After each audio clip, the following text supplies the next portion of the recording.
Ladies and gentlemen, the Old Head Radio app. A radio station completely curated by Old Head. Nothing but Old Head approved bangers all day, every day. Everything from well-loved classics to lesser-known deep cuts to underappreciated gems to modern-day bangers from all across the spectrum of rock and metal-related genres and subgenres. Also, the home of the live radio show Old Head Bangers Ball. Download the app now for iPhone or Android. Just search Old Head Radio. And we hope you enjoy the bangers.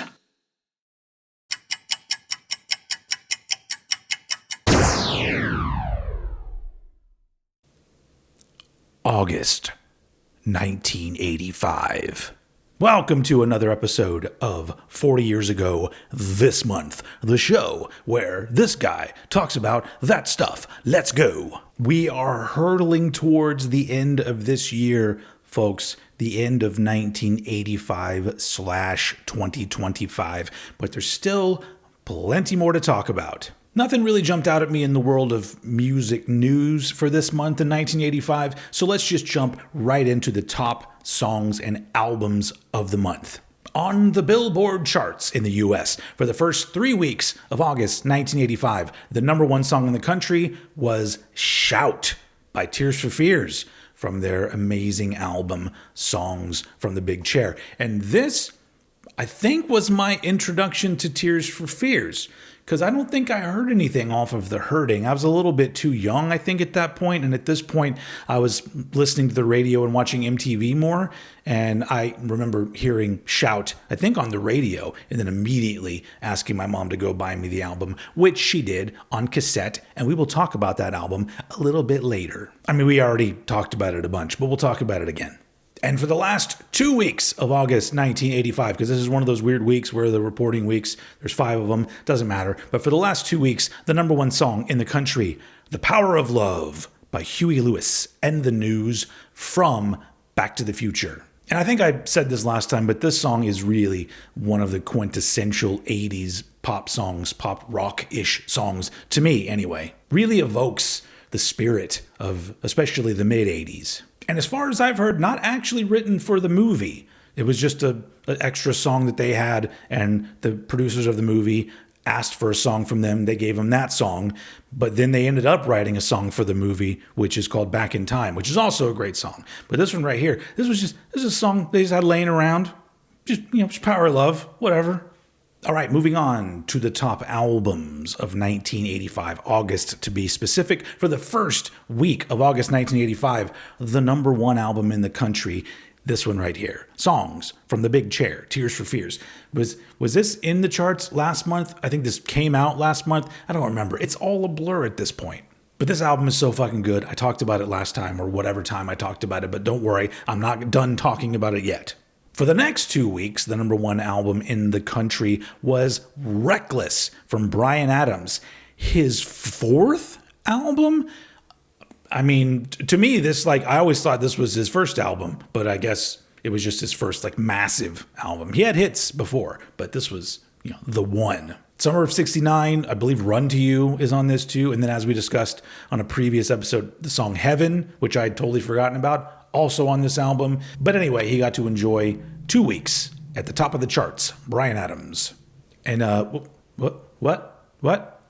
Oh, here it is again. For the fourth week of August 1985, the number one album in the country, Tears for Fears, Songs from the Big Chair. If I haven't said it before, I know I said it before, I'm going to say it again. Go listen to this album. It is fucking perfect. 80s masterpiece. I love it. Deserved every week it got on the top of the charts. Deserved more weeks than it got. But for the fifth week, because remember there's 5, whatever. The fifth week, the number one album in the country was Brothers in Arms from Dire Straits. The fifth Dire Straits album, and most people's introduction, especially if you're my age, this was your introduction because you could not fucking escape the song and music video for Money for Nothing. But, I know they have fans, and I understand Mark Knopfler is a very talented man. Never did anything for me. So, number one album in the country, cool. Okay, moving on to the number one movies of August 1985, or should I say number one movie. This is going to be quick, folks. We talked about this movie last time, but all fucking month long, the number one movie in the country, Back to the Future. Of course it was. It was massive. Everybody loved it. I don't know anybody that doesn't like Back to the Future. That would be a weird movie to not like. What's not to like? But that was the number one movie for the entire month. But for movie releases, August 1985 was a big year for young old head. This one will be a combo movie release and album release because I also have the soundtrack, and the soundtrack clearly would have come out the same month, I bet. But this motherfucker right here, on August 2nd, we were blessed with the cinema masterpiece, Weird Science. Kind of an outlier in John Hughes's filmography. Sorry. Clearly, I don't usually talk about film on this channel. But honestly, it's probably my favorite John Hughes movie just for how, like, out of left field it seems. And not only that, this movie was released 6 months after The Breakfast Club and 10 months before Ferris Bueller's Day Off. John Hughes was a busy motherfucker in the 80s. Not to mention the other movies of his that he wrote or produced that also came out all around the same time. Anyway, also this soundtrack came out, which has like Oingo Boingo and other bands. A lot of lesser known 80s folk on this soundtrack right here. But still a lot of fun. A lot of fun. But we're not done yet with movie releases.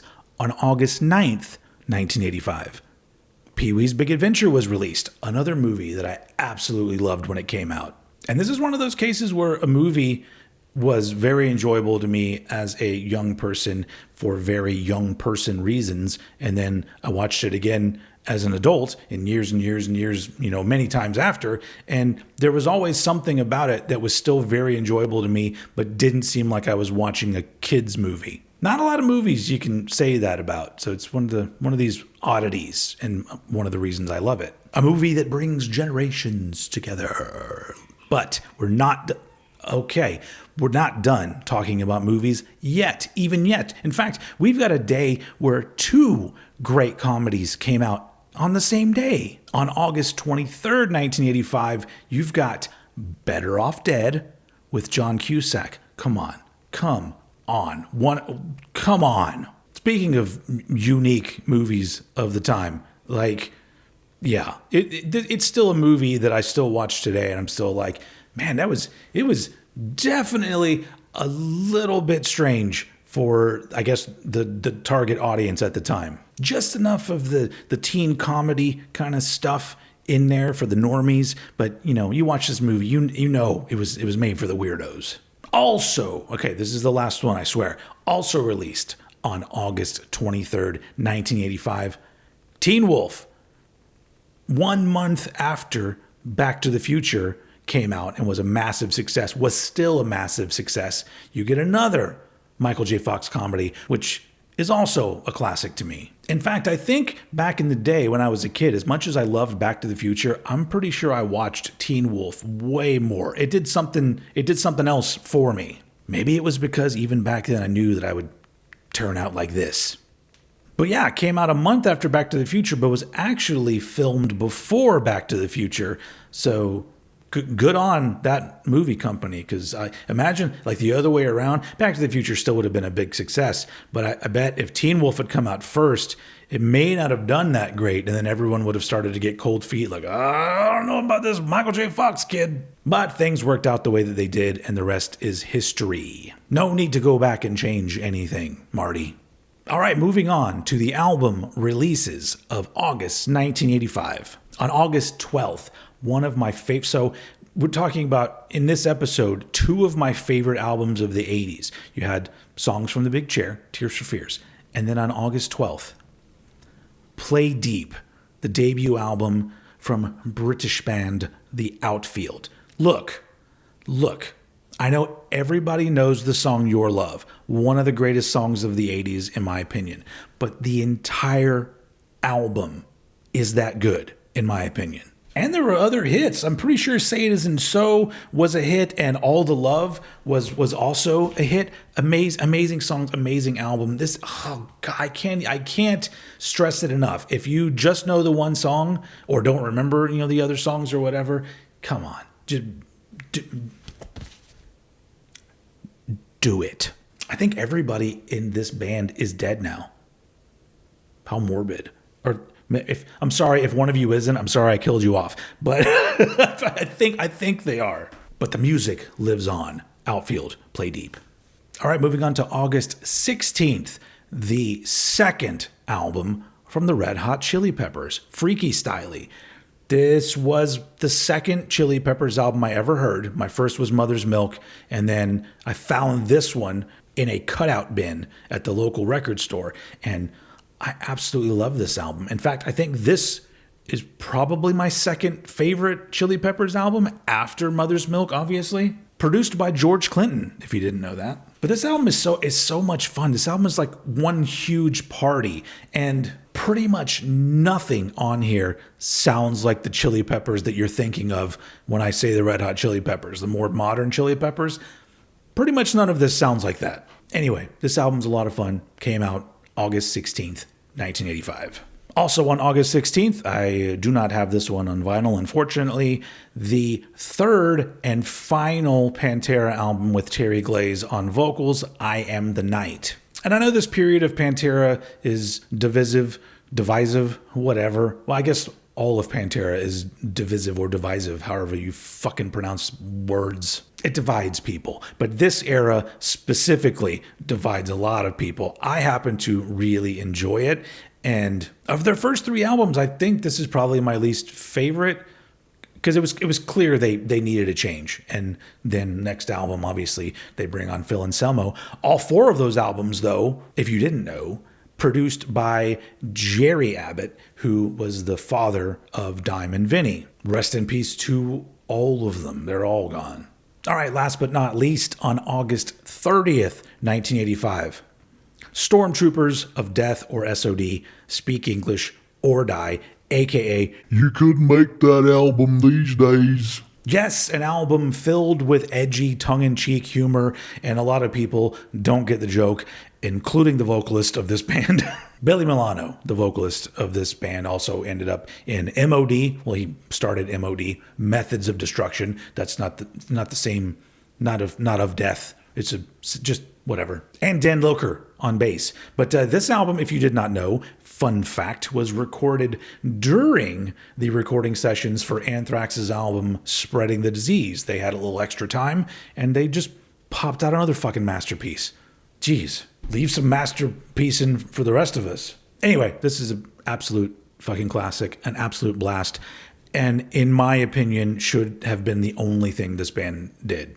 All right, so that's all I have for August of 1985. Now let's jump forward 10 years. All right, got a couple albums to talk about that came out in August of 1995. And these were both albums that were heavily in rotation for older teenage old head. On August 22nd, I Heard They Suck Live from NoFX was released. The NoFX live album with all kinds of bangers on it. Easily one of my favorite live albums of all time. Absolute blast. Recorded during the Punk in Drublic tour. And yeah, I mean, I figure if you're a NoFX fan, this is one that you definitely know. An album that became so ingrained in a lot of our brains that, soon after this, when I was in bands, banter from this album would just be randomly spit out by band members of different bands. And you'd be like, that's a NoFX reference. I get it. And then on August 22nd, 1995, an album that I consider one of the best of the 90s, Span Away from Seaweed. An album that I love so much, I forked over a good amount of money for this vinyl version. The third full length from this band from Tacoma, Washington, from the, Seattle area. Because at that point, like everything in Washington was Seattle, but and they got their shot. This is on Hollywood Records. It's a major record label at the time, and it's got that Andy Wallace mixing on it, so it sounds fucking fantastic. And so they got their shot, and unfortunately, this album did not click the way that I feel that it should have. It is highly underrated, and if you're into 90s music at all and you don't happen to know this album, do everyone in your life a favor, because you will become a better person once you have heard Spanaway. All right, that's it for 85, 95, August to be exact. Thank you all for watching. Thank you all for watching like all of my shit. Those of you that watch a whole bunch of my shit, you're the best people in the world. Don't let your father tell you any different. Okay, wait. Okay, sorry. That was a little bit of me looking in the mirror, I guess. Anyway, okay. Enough with the flashbacks, old head. Let's get the fuck out of here. All right. Thank you very much for watching, and I will see you all again next month.